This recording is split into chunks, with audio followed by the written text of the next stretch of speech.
मेरी गुनाह ज़्यादा है या तेरी रहमत, करीम तू ही बता दे हिसाब करके मुझे। पर जब तक मुख्यमंत्री हेमंत सोरेन और ज़मीन घोटाला वाला पूरा मामला का हिसाब हो ना, वो भी इस ईडी दफ्तर में, तब तक जुर्म क्या है और कितनी गहरी है, और उस जुर्म पर क्या कुछ होगा आगे मुख्यमंत्री हेमंत सोरेन का, ये कुछ पता ही नहीं चलेगा। इस वक्त पूरे देश में एक ही खबर चल रही है। खबर ये कि मुख्यमंत्री हेमंत सोरेन ईडी दफ्तर के सामने से अपनी गाड़ी में बैठकर तमाम सुरक्षा व्यवस्था के बीच निकलकर अपने कार्यक्रम में, जो पूर्व निर्धारित उनका कार्यक्रम है दुमका में, वहां चले गए।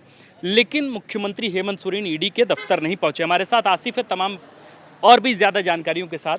आज ऐसा लग रहा था एक मोमेंट पर 11 बजे मुख्यमंत्री हेमंत सोरेन को यहाँ से गुजरना था। आसिफ, हम ईडी दफ्तर पे खड़े हैं और ऐसा एक वक्त माहौल हुआ, लगा कि ईडी दफ्तर में ही मुख्यमंत्री हेमंत सोरेन की उपस्थिति होगी, पर ठीक इसी सड़क से महज एक कदम की दूरी पर मुख्यमंत्री हेमंत सोरेन हेलीकॉप्टर से उड़ गए। क्या कहेंगे? आकाश, सबसे पहले तो ये कि हमें पहले लग रहा था कि शायद इस बार भी, जैसे कि 5 बार वो ईडी के समन को नज़रअंदाज कर चुके हैं और ये 6ठी बार ईडी ने समन उनको जारी किया था, तो हमें लग रहा था कि शायद वो ईडी ऑफिस पहुंचेंगे। लेकिन फिर ये कवायद लगाई जा रही थी कि शायद इस बार भी वो नज़रअंदाज करेंगे समन को। लेकिन हालांकि एक खबर हमें अंदर से आई थी कि शायद अभी तक, क्योंकि काफ़ी देर से, क्योंकि दुमका में जो उनका कार्यक्रम है वो कार्यक्रम चालू हो चुका था और जो मुख्यमंत्री हैं वो उस वक्त तय समय तक नहीं पहुंचे थे। हाँ, तो जब ये खबर जब लगातार आई कि चूंकि पूर्व निर्धारित मुख्यमंत्री हेमंत सोरेन का कार्यक्रम था, आज उनको दुमका में सरकार आपके द्वार के कार्यक्रम में शरीक होना था, कल जामताड़ा में उनको शरीक होना है, यानी 12 दिसंबर को मुख्यमंत्री हेमंत सोरेन को दुमका जाना था। लेकिन रात में ये खबर आई कि मुख्यमंत्री हेमंत सोरेन के पूरे शेड्यूल में कोई बदलाव नहीं किया गया है। तो यहाँ से एक आशंका थी कि मुख्यमंत्री हेमंत सोरेन तो पहली बात नहीं जाएंगे। लेकिन जब ये खबर आई कि मुख्यमंत्री हेमंत सोरेन का जो कार्यक्रम है दुमका में, उसकी शुरुआत हो गई है, लेकिन मुख्यमंत्री हेमंत सोरेन अभी तक उड़े नहीं हैं राजधानी रांची से, तब यह खबर भी लगातार आ रही थी कि मुख्यमंत्री हेमंत सोरेन हो सकता है कि ईडी के 6ठे समन के बाद ईडी दफ्तर पहुंचे, पर वे आए नहीं।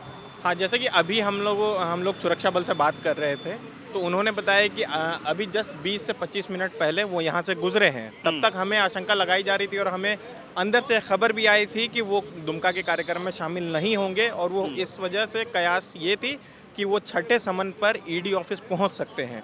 लेकिन हमने देखा कि वो ईडी ऑफिस, क्योंकि ये रास्ता ही वही रास्ता है जिससे होकर वो हवाई जहाज़ के माध्यम से कहीं भी सफ़र तय करते हैं, तो हमें एक बार लग रहा था कि शायद यहाँ रुक जाएंगे। दुमका में कार्यक्रम में नहीं पहुँचे हैं, क्योंकि जो तय सीमा थी पहुंचने की, उसके काफ़ी देर बाद तक वो राजधानी में मौजूद तक उनको बुलाया गया था और 11 बजे के बाद तक जो है वो लगातार चहलकदमी थी कि मुख्यमंत्री हेमंत सोरेन पहुंचेंगे।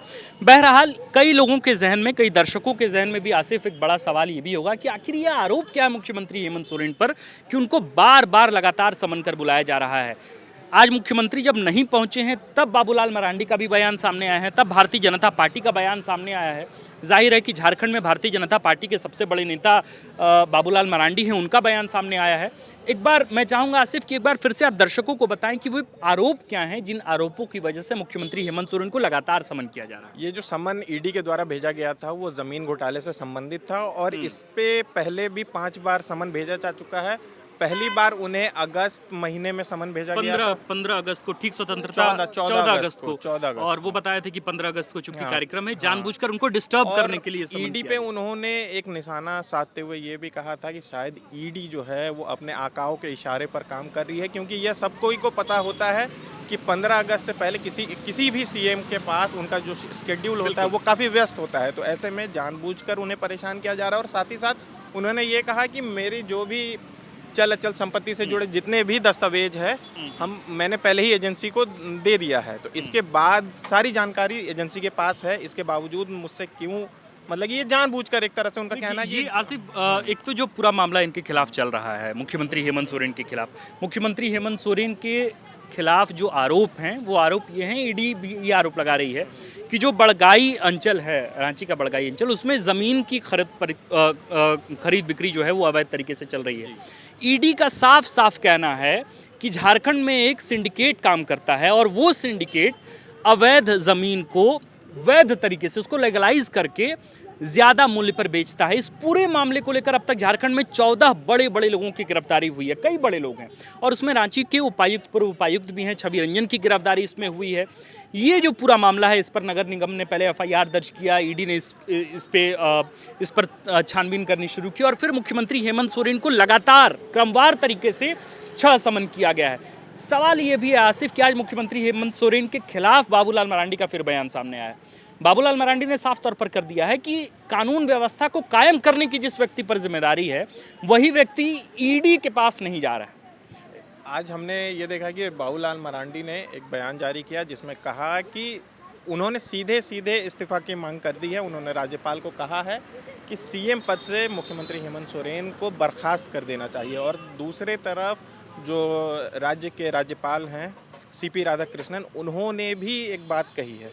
उन्होंने साफ तौर पे कहा है कि अगर कोई दोषी पाया जाता है तो उन्हें परिणाम भुगतना पड़ेगा। यानी बड़ा बयान है एक ऐसे वक्त में जब संसद में राज्यपाल के खिलाफ खूब बोला जा रहा है। मनोज झा खुद एक्टिव है। आप देख सकते हैं कि एक कहीं ना कहीं सुगबुगाहट है कि राज्य सरकार और राज्यपाल के बीच में कुछ ठीक नहीं चल रहा है। वहीं एक तरफ विपक्ष के तरफ से जो राष्ट्रीय अध्यक्ष है बाबूलाल मरांडी, उनका बयान आता है, प्रदेश अध्यक्ष हैं, उनका बयान आता है कि, और उन्होंने अर्जी दी है, ये रिक्वेस्ट किया है राज्यपाल से कि वो सीएम हेमंत सोरेन को बर्खास्त करे, क्योंकि अगर राज्य का सीएम ही कानून का पालन नहीं कर रहा है तो आम आदमी से भला हम कैसे उम्मीद कर सकते हैं। वहीं दूसरी तरफ राज्यपाल की तरफ से भी एक बड़ा बयान है। बिल्कुल देखें तो आसिफ, एक बात और है कि अब देखें कि मुख्यमंत्री हेमंत सोरेन इस पूरे मामले को लेकर कोर्ट के संरक्षण में भी गए, पर सुप्रीम कोर्ट ने कहा कि सबसे पहले आप चले जाइए हाईकोर्ट से भी उनको राहत नहीं मिली।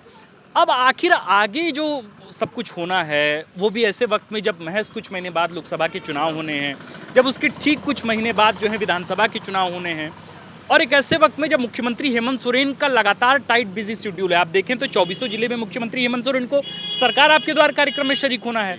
आज जैसे दुमका है, कल जामताड़ा में होंगे। 24 दिसंबर को सरकार का 4था साल का वर्षगांठ पूरा होना है, 4थे साल की शुरुआत हो जाएगी सरकार की।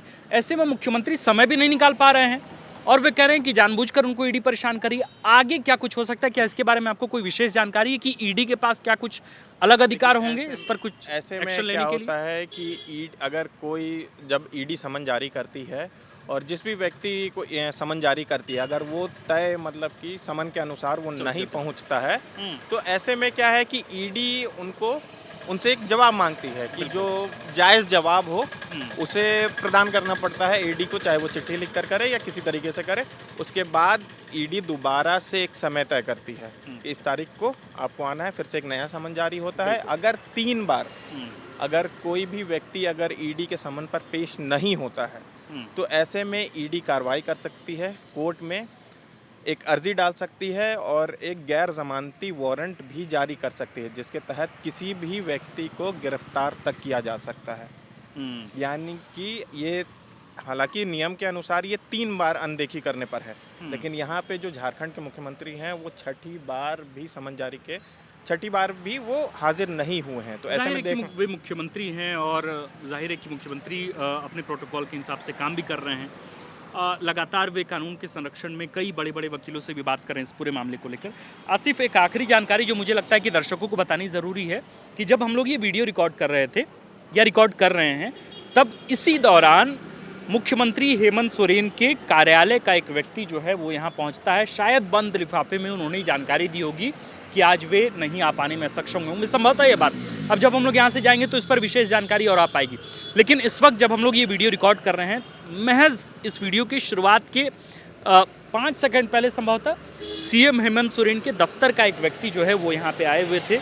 हो सकता है कि ईडी को उन्होंने जानकारी दी होगी कि मुख्यमंत्री हेमंत सोरेन आज भी आपके समन पर नहीं पहुँचेंगे, और फिर वो यहाँ से निकले और निकलकर जो मुख्यमंत्री हेमंत सोरेन यानी सरकार की जो गाड़ी है उस सरकार की गाड़ी में बैठकर वे दोबारा मुख्यमंत्री हेमंत सोरेन के कार्यालय ऐड कर दूं इसमें, जैसे कि मैंने किन्हीं से बात की थी तो उन्होंने बताया कि एक चिट्ठी सीएमओ की तरफ से जा सकती है और सीएम के व्यस्त होने की वजह उसमें बताई जाएगी उस चिट्ठी में कि व्यस्त होने के कारण वो ईडी ऑफिस नहीं पहुंच पाएंगे। तो हमें मेरी जहाँ तक आशंका है कि वो जो अधिकारी जो यहाँ पे पहुँचे थे, जिनकी आप जिक्र कर रहे थे जिनका, वो शायद वो चिट्ठी पहुंचाने ही आएंगे जिसमें वजह का जिक्र होगा, और मेरे ख्याल से वही उनके बिजी शेड्यूल की वजह से ही उसमें उसका जिक्र होगा कि वो बिजी शेड्यूल के कारण नहीं शामिल हो पाए या नहीं हाजिर हो पाए ईडी के समन पर।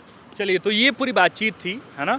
और इस बातचीत में जो सबसे ज़रूरी हिस्सा है वो यही है, नो, सिक्का का पहले घर हुआ करता था, निवास स्थान हुआ करता था, लेकिन अब ये डायरेक्टरेट ऑफ इन्फोर्समेंट यानी ईडी का जो है अब ये ईडी का जो है अब ये कार्यालय है, और इसी कार्यालय में मुख्यमंत्री हेमंत सोरेन को पहुंचना है, पर वे पहुंच नहीं रहे हैं। अब देखना होगा कि बीजेपी, भारतीय जनता पार्टी लगातार कह रही है कि झारखंड में दिसंबर के एंड तक एक टर्मोइल देखने को मिलेगा, एक बड़ी बदलाव देखने को मिलेगी, कुछ भी हो सकता है। निशिकांत दुबे ने खुद कहा, इसके साथ साथ झारखंड भाजपा के तमाम बड़े शीर्षस्थ नेता ये बात कह रहे हैं। अब देखना होगा कि ईडी 6 समन के बाद आखिर क्या करती है। क्या वे दोबारा फिर से 7वीं बार समन करेगी? क्या मुख्यमंत्री फिर 7वीं बार जो है वो अपने व्यस्त कार्यक्रम का सहारा लेकर, हवाला देकर जो है वो फिर अनुपस्थित होंगे? इन तमाम बातें हैं, इन तमाम बातों पर जो न्यूनतम जानकारी, नवीनतम जानकारी आएगी, द फोर्थ पिलर की टीम आपसे साझा करेगी। फिलहाल द फोर्थ पिलर पर हम और आसिफ दोनों आपको ये जानकारी देने के लिए हाजिर हुए थे। आप देख रहे हैं द फोर्थ पिलर, मैं हूं आपके साथ आकाश और आसिफ। शुक्रिया। कैमरे के पीछे अभिषेक। आप चाहते हैं कि हमारे वीडियोस का नोटिफिकेशन आपको बिना देरी के मिलता रहे, तो आप इस चैनल को फॉलो और सब्सक्राइब जरूर कर लें। बाकी आप हमारे काम को लेकर कोई सुझाव हमें देना चाहते हो तो कमेंट बॉक्स में आप सादर आमंत्रित हैं। इसके अलावा हमारे वीडियोस आपको अलग अलग ठिकानों जैसे फेसबुक, इंस्टाग्राम, ट्विटर पर भी देखने को मिलेंगे, जिसके लिंक डिस्क्रिप्शन में डाल दिए गए हैं। शुक्रिया।